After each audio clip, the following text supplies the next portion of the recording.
Welcome to Spill the Milk. I'm here to talk about something that's really important. Things I want people to stop saying to breastfeeding moms. My name's Nikki. I'm a registered nurse, board certified lactation consultant with over 20 years experience in breastfeeding world. I love teaching and I love giving you tons and tons and tons of different perspectives, not panicked ones that we really need to focus on. So here's some things that I want you to stop saying to breastfeeding moms. Feed 8 to 12 times per day. Listen, we got to stop saying this to breastfeeding moms. They deserve more context than feed 8 to 12 times a day. Can we stop acting like babies are robots? I mean, seriously, babies are not robots.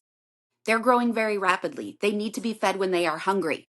Not when those 8 to 12 times need to happen. Because here's what happens. A lot of moms hear this one thing. Feed your baby 8 to 12 times in a 24-hour period. They take 8 and divide it by 24 and they feed every 3 hours. You deserve more context than that. Feeding 8 to 12 times per day is a guideline, not a rule. Some babies feed more, some cluster feed, some space out feeds. What we need to tell you is feed your baby at least 8 to 12 times per day, but on demand when that baby starts looking hungry, and then show you what on demand is. The baby licking the air, opening their mouth, opening their eyes. 8 to 12 times is just the guideline. We don't want you dividing that by 24 hours. If you're watching the clock instead of your baby, you're already off track. And I need you to start watching your baby. So, what I mean by this is feed your baby when they look hungry at the very early signs, at least 8 to 12 times a day. That's the better context that you should have been given. Here's another one. Watch the clock. If you're timing every feed, you are missing the whole point. You're missing the point. I want you to watch your baby go through those 3 phases of fullness that I talk about, all right? In a baby usually less than 12 weeks, they're always going to hit 3 phases. In a baby older than 12 weeks, they're likely going to not always hit the 3rd phase. Phase 1 is active eating. The clock's not going to tell you this, so stop watching it. Watch your baby. Listen. Listen for those swallows, those repetitions, that suck, swallow, breathe, suck, swallow, breathe. It's repetitious and it's ravenous in the beginning. Your baby's really doing this repetitiously. And then as they start to get full, they start to go to phase 2, which is where they're still doing some repetitions, some good, longer, harder tugs and pulls. You're hearing swallows, but it's slower and there's space in between. That is them questioning their level of fullness. Phase 2 is always followed by phase 3 in babies, most babies younger than 12 weeks, in that they go to sleep. They fall asleep when they're eating. But you saw phase 1, you saw phase 2, and you saw phase 3. You lift their sweet arm up, it flops down. You notice they're heavier. You notice they're barely doing any suckling. They're doing some quiver sucks, but not really any swallowing. That is what's going to tell you your baby ate, not the clock. Breastfeeding is not a timed event. It's not 10 minutes per side. It's not a stopwatch situation. Milk flow changes. Babies change. Feeds change. So watch your baby, not the clock and not the timer on your phone. All right, here's another one. These are the things I want people to stop saying to breastfeeding moms. Don't let your baby use you as a pacifier. Listen, your baby cannot use you as a pacifier. I promise you. Absolutely promise you. Because a pacifier never gives nutrition. And you, sweet mama, will always give drops of milk. Your baby can't treat you like a pacifier. It's actually physically impossible. They're getting drops of nutrition. You are actually the original pacifier. Comfort is part of feeding. Regulation is part of feeding. Suckling just isn't about calories, it's about connection as well. And in those early few weeks, I want you to focus on my baby can come to me for food. My baby can come to me for comfort. My baby can come to me because they're scared. My baby can come to me because they're cold. My baby can come to me because they're whatever it is. That's what that is. A pacifier isn't going to provide that. I'm not saying pacifiers are wrong. Don't get me wrong here. But what I'm saying is your baby can't use you as one. Another thing I want people to stop saying to breastfeeding moms, your baby needs full feeds. Okay, I always want to ask this. Then what is a full feed? What is it? If somebody tells you your baby needs a full feed, I want you to ask them what that is. If they answer with a number on a clock or so many minutes, no, it's not. No, it's not. Because again, that's not teaching you that. Little sweet babies are tiny. They lack energy to sometimes go to breast, get it done, and be done. They need consistency. They need frequency. They need rest periods to digest, to absorb those calories that they're taking in so that they can go back to breast and do it again. Breastfed babies don't eat in perfectly measured meals. Science tells us this. Your baby takes what they need in that moment and then digests it and rests. And then they take what they need again. And it can be different at every feed because who knows what they were doing before? Were they crying, burning a lot of calories? They're going to need more calorie supplementation than with your breast milk. So they might take a fuller feed. But listen, every feed counts. A full feed, I don't even know what that means. And I've been doing this for 20 years. Any feed counts. They snack, they cluster, they top off. It's normal. There's no such thing as a perfectly packaged feed. That's a good one, right? Okay. Other things I want people to stop saying to breastfeeding moms. Your baby shouldn't wake at night. Okay. Yes, they should. They actually should. On average, most breast milk fed babies wake 2 to 3 times in a 6 to 8 hour stretch at night. And that's completely normal. Do you know why? Breast milk is digested super fast. And in those first few months, they're growing very rapidly. They need frequent nighttime feeds. And even as they get older, I talk a lot about the 3, 4, 5, and 6-month-old baby who starts eating more at night and mom starts freaking out. Well, that's because, listen, during the day, they're busy. They're not eating as much. So they're making up for the difference at night. Breast milk fed babies not all of them are known to sleep through the night. And then that depends on what your through the night is, right? For some moms, it's 4 hours. For some moms, it's 12. Breast milk fed babies wake frequently at night to eat, and they need to. Night waking protects supply, supports growth, and is biologically normal. It's not a problem. It's part of the design. Night feeds aren't failure, they're physiology. They need to happen. Don't let someone tell you your baby shouldn't wake at night. Okay, here's one that gives me the ick every time. When somebody tells a breastfeeding mom, pump to see how much milk you have. Pumping is a measurement of your output, not your supply. Pumping is what your pump, sucks out of your body. It is not a measurement of true supply. Pumping is not going to tell you how much your baby eats. Period. It's not. Whatever you pump out isn't what your baby takes from you. That's not true. It's not true in every single case. I've seen moms only be able to pump a ½ ounce, and their babies are very well nourished, having adequate wet and poopy diapers and gaining weight at breast, right? Because the time you're pumping matters. Are you pumping right after a feed? Has it been 90 minutes since the last feed? Do your flanges fit? What kind of pump are you using? How often are you pumping? All those things dictate your pumping output. We need to stop thinking that your pump is some sort of crystal ball into your supply. Pumps don't measure supply. They measure response to a machine and plastic parts. Big difference. Not your sweet, soft baby going to your breast. Your baby is the better indicator of your supply. All right, here's the one I do virtual events on all the time, and I talk about so much. I even have a whole nother podcast episode on it. Breastfeeding moms being told to triple feed. Triple feeding is torture. Why are we asking somebody to do this? If you go to my website or you go to the link that's in my bio, you'll find a handout on should I be triple feeding or not, you'll find my triple feeding guide. Look up my videos on triple feeding. Triple feeding is being handed out like it's some sort of solution. And in my practice, I don't hand it out at all. Triple feeding for sure will move your baby to taking bottles exclusively. Babies will start to develop a flow preference. Babies will quit working at breast. Moms will be absolutely, completely exhausted by the time they are done triple feeding. Triple feeding is you putting your baby to breast immediately after you're pumping, and immediately after that, you're giving a bottle.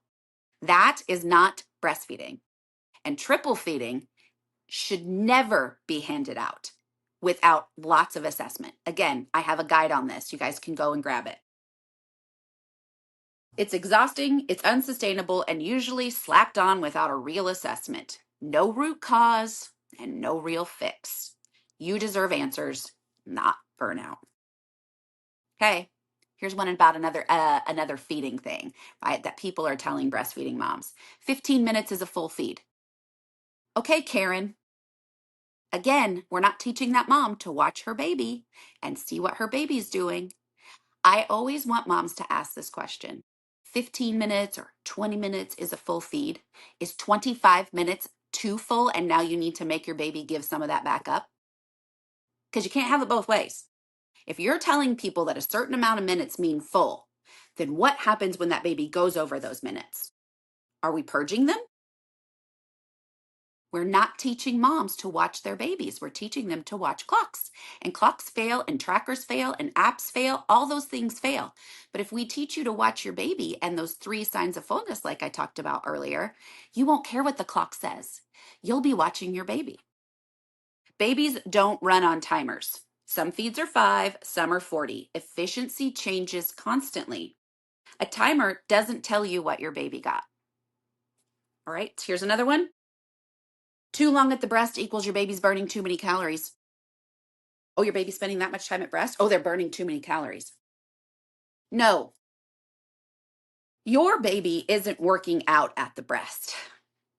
Now, I've described the 3 phases of a breastfeeding session to you several times already on this podcast. Phase 1 is active eating. That one's probably burning a fair amount of calories, but your baby's receiving them, right? Phase 2 is a slower part of phase 1. There's longer breaks. We're not burning the same amount of calories from phase 1 as we are to phase 2. And phase 3 is pretty much your baby sleeping on breast, getting a couple of drops of breast milk here and there. That's definitely not burning the same amount of calories. So when somebody says to you, your baby shouldn't be spending 30 to 40 minutes on your breast eating, they're burning too many calories, I want you to understand your baby isn't eating those whole 30 to 40 minutes. They're going through those phases. And each one of those phases burns a different amount of calories. And we need to understand that. A baby, and a lot of moms will do yeah, my baby eats and then falls asleep, but she collects that all in her quantitative time that she's telling somebody, yeah, my baby's is on breast for 40 minutes, but they're spending 30 minutes sleeping. Well, sleeping is not burning calories. So the bigger context needs to be given to you. This fear-based advice of too long at breast makes mom pull babies too soon. Longer feeds are often regulation, comfort, intake. Staying on the breast isn't harming your baby. All right, then comes the biggest controversy I hear so many times because we have a set of standards that just don't get used. It's when people tell breastfeeding moms, your baby isn't gaining enough. Growth charts are tools, not weapons. I'm getting very, very, very saddened by the amount of professionals, doctors included, who cannot simply do simple math. The World Health Organization states babies from around the age of 4 weeks to 4 months should be gaining about 5.5 ounces to 8.5 ounces each week. That's simple math. From months 4 through 6, that weight goes down to 3.25 ounces per week. From months 6 through 12, it goes down even more to 1.75 ounces per week. You can simply put that into a math equation to figure out about what your baby should weigh. But then we're throwing in these growth charts. And these things, I have a whole podcast on growth charts. Go listen to it. These growth charts don't always represent a breast milk fed baby. And your baby doesn't reach its real true curve on a growth chart until at or around the age of 6 months. Here's what I see that goes on a ton. A doctor will do a complete assessment on a baby. They're like, oh yeah, developmentally they're doing good. Wet and poopy diapers are there. Baby's going to breast frequently, doing well. Latch doesn't hurt, blah, blah, blah. And then all of a sudden they put them on a growth chart and they're like, oh, well, no, now your baby's not doing okay. But 15 other things are going good. But we're using some growth chart to tell us that now these 15 things that we thought were good, now they're not good anymore. So I'm going to encourage you to go listen to my podcast on growth charts.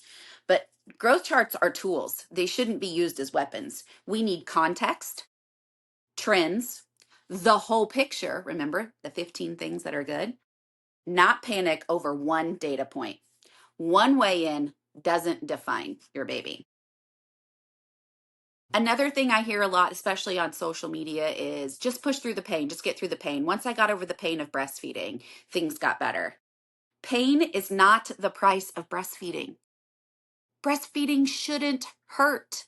Contrary to what you're hearing, you likely have a bad latch and it needs worked out. Pain doesn't win you a trophy. Pain is for labor, not for breastfeeding. Pain is a sign something needs attention. Ignoring it delays real help. Fix the problem. Stop normalizing the pain. If you go to the link in my bio, you'll actually see a fast track to latch where I break down latch and help you understand it and visualize it. I spent over 20 years specializing in teaching latch to moms. Latch is usually the cause of pain, and it's not something you have to put up with. Okay, here's another hot topic one. Your baby needs a tongue tie revision. Ooh, this one sets me on fire every time. Not every struggle is a tongue tie issue. Give me a break. The American Academy of Pediatrics has just recently updated their revision information. Babies, true need for revision is in less than 1 to 3% of babies. The answer isn't a revision. The answer is look at latch, watch latch, do an assessment, fix latch, work with mom, give her some time, help her. Maybe she's not feeding her baby enough. Talk to her, do the assessment, do the work. Keep your fingers out of that baby's mouth and watch the function of the latch. Yeah, I said it. Get your fingers out of the baby's mouth. Your fingers, don't feed them. Okay? So this is a big one for me. Go and listen to my podcast on tongue ties and just really look at the opposite perspective than what you're being told. It gets thrown around way too fast. Assessment matters. Individualization matters. Look at the whole picture first. Don't just go straight into looking at that tongue. All right. This is the last one. We're going to wrap this up. Things I wish people would stop telling breastfeeding moms. Don't feed your baby to sleep. That's almost impossible to do in those first 12 weeks. Your baby falls asleep because they're full. Remember, 3 phases. The third phase is sleep because of fullness. Your newborn baby is only awake to eat. The rest of the time, they're supposed to be asleep because they're growing. Feeding to sleep is biologically normal. My children, who were all breastfed and long-term breastfed, none of them still come into my room to feed to go to sleep. None of them. Not a single one. Feeding to sleep is biologically normal. It's the third phase of the breastfeeding that I talk about. Phase 1, active eating. Phase 2, questionable fullness. Phase 3, sleep full. That's it. Sleep is fullness. Breast milk literally supports sleep. You're not creating bad habits. You're meeting a need. Comfort is a need. This isn't a problem unless someone told you it is. It's not. It's not a problem. All right. So here's what I want you to do. I want you to go check out more resources. Thank you so much for listening to this podcast and me gripe a little bit about the things I am so sick of people telling breastfeeding moms.